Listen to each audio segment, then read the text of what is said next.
वारकरी संप्रदायाचा पाया म्हणजे संत ज्ञानेश्वर महाराज, तर कळस म्हणजे संत तुकाराम महाराज। 17व्या शतकामध्ये सामाजिक प्रबोधनाची मुहूर्तमेढ रोवणारे सुधारक, तसंच वास्तववादी आणि निर्भीड असे संत तुकाराम महाराज। त्यांनी आपल्या साहित्य आणि कीर्तनातून समाजाला अचूक मार्गदर्शन केलं। जे का रंजले गांजले त्यासी म्हणे जो आपुले, तोची साधू ओळखावा देव तेथेची जाणावा, अशा प्रकारचे अभंग जनसामान्यांना सांगून ईश्वर भक्तीचा योग्य मार्ग दाखवला। अशा वारकरी संत कवी तुकाराम महाराजांचा जन्म वसंत पंचमीला माघ शुद्ध पंचमीला देहू इथे झाला आणि आपण आज त्यांच्याच देहू इथल्या जन्मस्थान आणि मंदिराला भेट देणार आहोत। नमस्कार, मी मधुरा आणि अनवट वाटामध्ये आपलं खूप मनापासून स्वागत। तर आपण आपल्या आधीच्या व्हिडिओमध्ये ज्ञानेश्वर महाराज आणि त्यांचं वास्तव्य ज्या ज्या ठिकाणी होतं त्या ठिकाणांना भेट देऊन तिथलं महत्त्व जे होतं, तिथली जी माहिती होती तो घेण्याचा प्रयत्न केला। तर आपल्या ह्या व्हिडिओमध्ये आपण आळंदीनंतर देहू या ठिकाणी आलो आहे, कारण की अभंगातली एक ओळ आहे की संत कृपा झाली इमारत फळा आली, ज्ञानदेवी रचिला पाया तुका झालासी कळस। तर ज्ञानेश्वर महाराजांच्या वास्तव्याच्या ठिकाणांना भेट दिल्यानंतर आता आपण देहू इथे आलो आहे। तर देहू या ठिकाणी तुकाराम महाराजांचं जन्मस्थळ आणि त्यांचं वास्तव्यही या ठिकाणी होतं, तेव्हा इथे आपण आलेलो आहोत। इथल्या खूप साऱ्या ठिकाणांची आपण माहिती घेणार आहोत। तेव्हा चला तर मग क्षणाचाही विलंब न करता सुरुवात करूयात आपल्या आजच्या व्हिडिओला।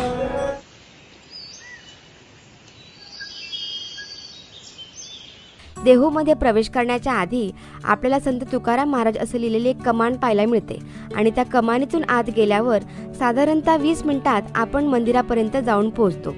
मुख्य मंदिराच्या रस्त्याला लागण्याच्या आधी आपल्याला जगद्गुरू श्री संत तुकाराम महाराज मुख्य मंदिर 14 टाळकरी प्रवेशद्वार अशी एक कमान लागते आणि या कमानीपासून फक्त 2 मिनिटाच्या अंतरावर हे मंदिर आहे।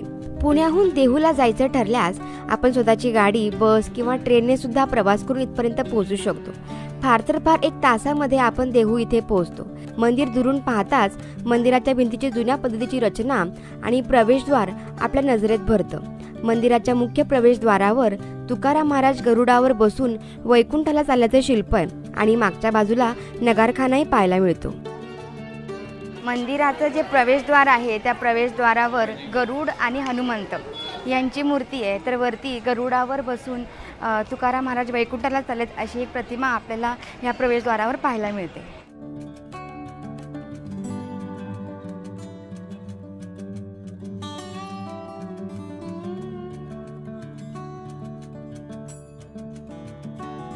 या मंदिरामध्ये जेव्हा आपण प्रवेश करतो तेव्हा मंदिराच्या वर नगारखाना आहे आणि त्या प्रवेशद्वाराच्या दोन्ही बाजूला 2 देवड्या आहेत आणि त्या एका देवडीच्या वर संत तुकाराम महाराज आणि शिवाजी महाराज यांची जी भेट झाली होती त्या भेटीचं एक चित्रणही त्या एका देवडीच्या वर दाखवण्यात आलं आहे। या मंदिराला भक्कम अशी दगडी तटबंदी असून पूर्व, पश्चिम आणि उत्तर दिशांना मोठे दरवाजे आहेत। मंदिराच्या मध्यभागी विठोबा रखुमाईचं मंदिर असून उजव्या बाजूला राम मंदिर तर डाव्या बाजूला तुकोबांचं मंदिर आहे आणि हे 3ही मंदिराचे दरवाजे उत्तरमुखी आहेत। तर हे जे मंदिर आहे ते तुकाराम महाराज जे आहे त्यांनी स्वतःने बांधलं आहे। तर तुकाराम महाराजांच्या काळामध्ये प्रचंड असा दुष्काळ पडला होता, तेव्हा लोकांना अन्नाची चणचण होती, पैसे नव्हते। त्यावेळेस तुकाराम महाराजांनी आपल्या घरातील जे धान्य होतं ते धान्यच ह्या सर्व लोकांना मजुरी म्हणून देऊन त्यातून हे जे मंदिर होतं ते बांधलं। नंतर याचा जीर्णोद्धारही करण्यात आला।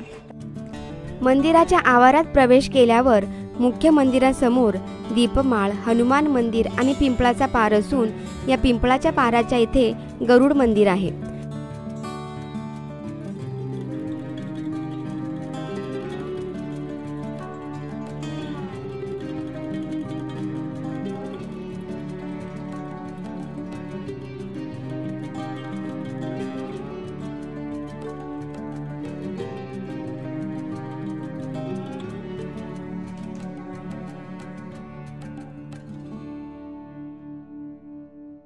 पुढे भव्य दगडी सभामंडप असून छोटेखानी लाकडी आणि दगडी सभामंडपानंतर आपण गाभाऱ्यापर्यंत जाऊन पोहोचतो।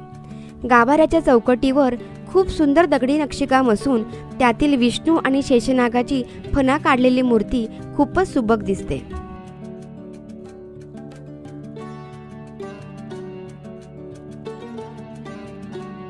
गाभाऱ्यामध्ये चौथऱ्यावर विठ्ठल रखुमाईच्या मूर्ती असून देवाच्या मागे चांदीची प्रभावळ आहे. विठ्ठल मंदिरातून दर्शन करून बाहेर आल्यावर आपण उजव्या बाजूच्या राम मंदिराच्या इथे पोहोचतो. या मंदिराची पुनर्बांधणी झाली आहे.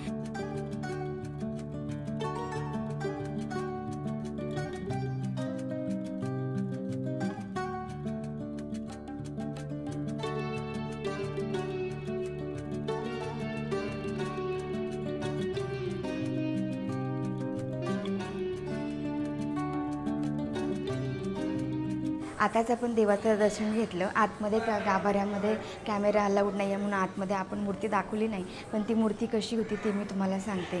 तर आतली जी मूर्ती होती ती अतिशय सुबक, सुंदर आणि काळ्या पाषाणातली विठ्ठल आणि रुक्मिणी यांची मूर्ती आहे. विठ्ठल आणि रुक्मिणी यांच्या मूर्तीला चांदीचे डोळे आहेत, भरजरी वस्त्र त्यांना घातलेली आहेत. त्यांच्या मागची जी भिंत आहे ती संपूर्ण चांदीची अशी भिंत आहे आणि आतमध्ये आपल्या डोळ्याचे पारणे नक्कीच फेडेल इतकी सुंदर आणि भव्य दिव्य अशी ती मूर्ती होती. आता आपण प्रदक्षिणा मार्गामध्ये आहोत आणि प्रदक्षिणा मार्गामध्ये इथे आपण जर पाहत असाल तर तुकाराम महाराजांच्या गाथ्यामधल्या, त्यांच्या अभंगातल्या खूप छान छान अशा ज्या ओळी इथे लिहिलेल्या आहेत. आणि आता आपण हरिहरेश्वराचं दर्शन घेऊयात.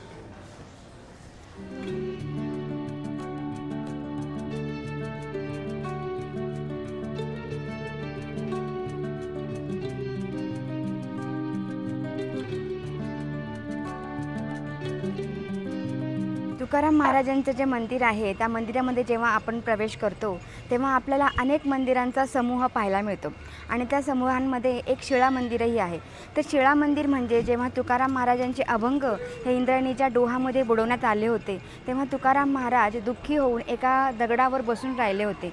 तर त्या ज्या शिळेवर ते 13 दिवस बसून राहिले त्या शिळेचंच इथे मंदिर आहे, तेच शिळा मंदिर. हरेश्वर मंदिराच्या पुढे आल्यावर आपण शिळा मंदिराच्या इथे पोहोचतो. तर शिळा म्हणजे दगड. तर तुकाराम महाराजांच्या गाथा पाण्यात बुडवल्यानंतर ते ज्या शिळेवर अनुष्ठानाला बसले होते त्या शिळेचंच हे मंदिर आहे, ज्यावर संत तुकाराम महाराजांच्या मूर्तीची स्थापना केली आहे. तुकाराम महाराजांच्या ओढीने त्यांच्या शिष्या संत बहिणाबाई इथे सहपरिवार आल्या होत्या. तेव्हा काही काळ त्या इथल्याच एका ओवरीमध्ये राहत होत्या आणि म्हणून संत बहिणाबाईंची ही मूर्ती आपल्याला इथल्या ओवरीमध्ये पाहायला मिळते.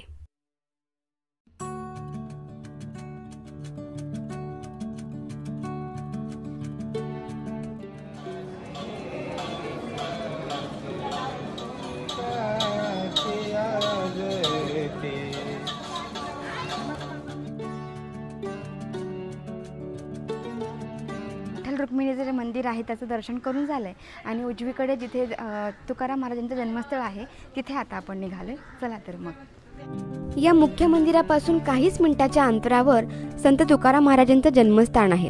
हेच तुकाराम महाराजांचं राहतं घर. त्यामुळे इथे गेल्यावर आपल्या मनात एक वेगळीच भावना निर्माण होते. आता या तुकाराम महाराजांच्या राहत्या घराचं मंदिरात रूपांतर केलं असून काही पायऱ्या चढून आत गेल्यावर आपण लाकडी सभामंडपात पोहोचतो. या सभामंडपाच्या पुढे उंच चौथऱ्यावर तुकोबांची काळ्या पाषाणातली एक मूर्ती आहे. या मूर्तीचं वैशिष्ट्य म्हणजे विठोबासारखीच कमरेवर हात ठेवलेली ही मूर्ती आहे. मूर्तीला चांदीचे डोळे असून गळ्यात तुळशीची माळ, धोतर, बाराबंदी आणि पागोटं असा पोशाख आहे आणि याबरोबरच गाभाऱ्याच्या उजव्या बाजूला तुकोबांच्या पत्नी जिजाबाईंची मूर्ती आहे.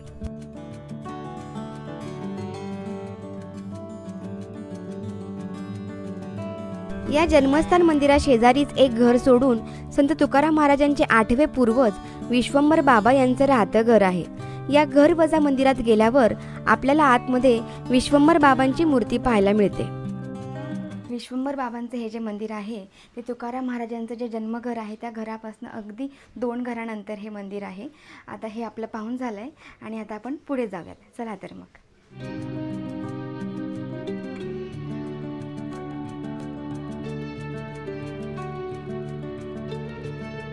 तुकाराम महाराजांचे जे वंशज होते विश्वंभर बाबा, तर तेही पंढरपूरच्या वारीला जात असत. म्हणजेच तुकारामांच्या घरामध्ये पहिल्यापासूनच वारीची परंपरा होती. दुसरी गोष्ट, तुकाराम महाराजांच्या आधीचे हे जे वंशज होते ते म्हणजे सुमारे 300 वर्षापूर्वी इथे देहू या ठिकाणी राहत होते आणि त्यांना त्यांच्या शेतामध्ये विठ्ठल आणि रुक्मिणी ह्यांच्या मूर्ती सापडल्या आणि मग त्यांनी ह्या ज्या मूर्ती होत्या त्या त्यांच्या घरात ठेवल्या. त्याचं ते नरवेळेस एकादशीला किंवा बाकी सण उत्सवाला त्याचं दर्शन घेत असत आणि त्याचंच पुढे तुकाराम महाराजांनी इथे हे मंदिर बांधलं. मंदिराच्या मागच्या बाजूला जो इंद्रायणीचा घाट आहे त्या घाटावर आता आपण निघालो आहे.